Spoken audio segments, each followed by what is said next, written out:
Everything I am, everything I long to be, I lay it down at your feet.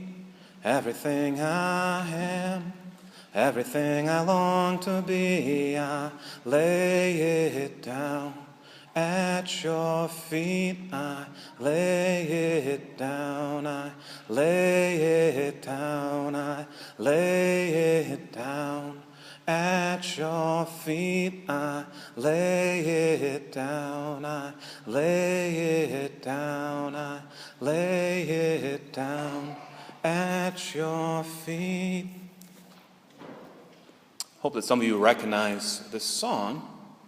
It's by Matt Maher, and Matt Maher performed here about 4 or 5 years ago right here in this church, and I'm sure he sang it much more beautifully than I ever can. But it's a beautiful song and one that I go to often in time of prayer. Remember, it was the end of June, the day before July 1st, and that night I was singing that song a lot because I knew the next day I would start being pastor here at St. John the Baptist. And I was freaked out of my mind. And so I went to God and I just simply said, God, I give it over to you.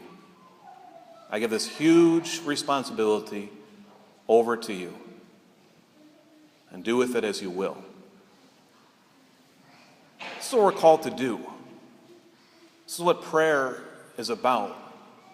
Going to God over and over and over again, and laying before Him our wants, our needs, our desires. We hear about this in the gospel today, of course, right? He says, pray without growing weary. Don't stop, is what he's saying. Keep on going over and over and over again. This is why every single week, by the way, we come together and we pray. Of course, the Mass is a prayer, but then we also have those general intercessions. Every single week, we usually pray for the church, for government leaders. We pray for the sick, the suffering. We pray for parishioners. We pray for specific needs. And we always pray for the dead. I'd like to share a story with you about maybe a little funny story, but I think it makes sense of the necessity of prayer. See, this pastor one time showed up to his parish. He was brand new, much like I am. And don't worry, it's not a story about me.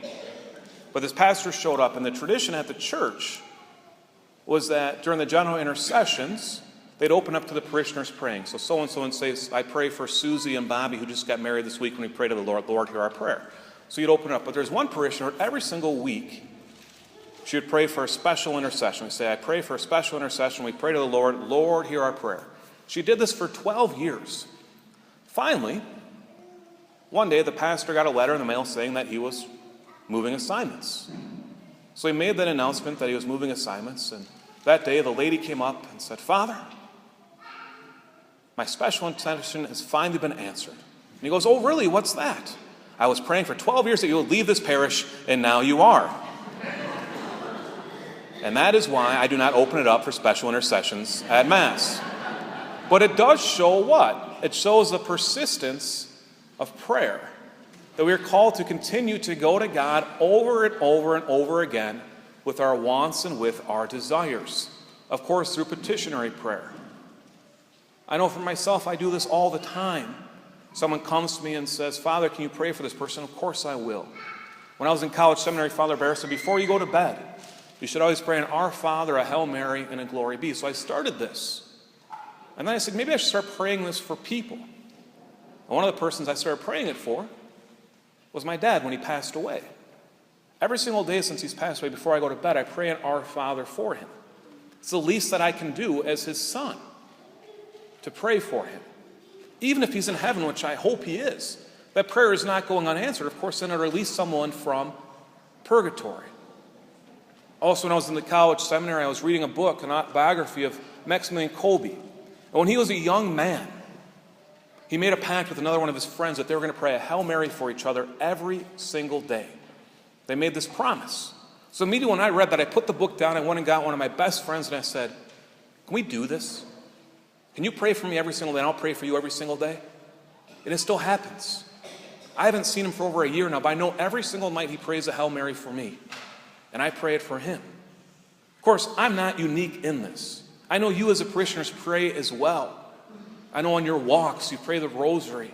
I know when you drive you are praying. You pray for certain people as well. Continue to do this. Don't give up. Why? Because God desires for us to go to him and to pray. Of course, in our parable today we have the woman who goes to this dishonest judge. And he saw it as a bother. That she kept on coming to him over and over and over again. And finally he got fed up and said, fine, I'll give you a decision. See, when we go to God, though, he doesn't see it as a bother. He sees it as us coming to him out of love and out of trust. Why? Because we are his sons and his daughters.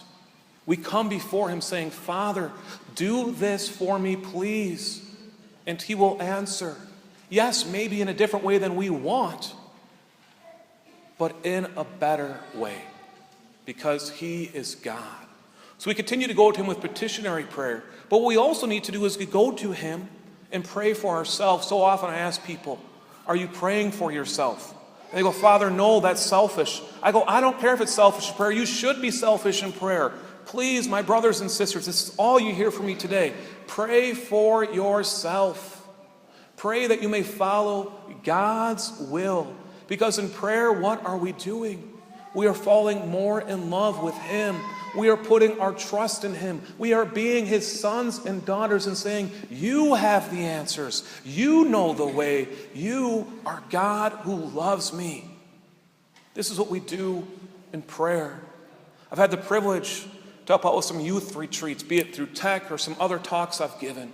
And whenever I do this, we always have adoration. And it's beautiful in adoration. We're able to come and kneel in front of God. And I tell these teenagers, I know you're going through a difficult time. I know it's hard. Not only for teenagers, by the way, but for all of us sometimes, right? But what are we called to do? To lay it in front of God, at his feet. To say, God, take this from me, whatever it may be. Take it and purify it. Take it and respond to me. Know that you are with me.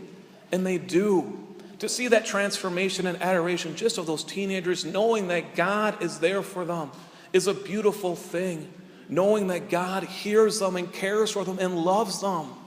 But this is true for us as well. As we hear in the gospel today, what are we called to do? To pray day and night. Not to cease praying, but to continue to go to God and give him everything. We abandon ourselves to God's divine providence. We surrender to him and say, God, take this from me. And he will. Why? Because he is your Father. He is our Father. And he loves us. He cares for us. And he wants us to continue to go to him and give him everything we have. Not to withhold. Trust in God. Believe that he has an answer for you. And trust that he will answer you. He will. Why? Because you are his son. Because you are his daughter. Because he loves you like no one else can. Everything I am, everything I long to be, I lay it down at your feet. Everything I am, everything I long to be, I lay it down at your feet. I lay it down, I lay it down, I lay it down at your feet. I lay it down, I lay it down, I lay it down at your feet.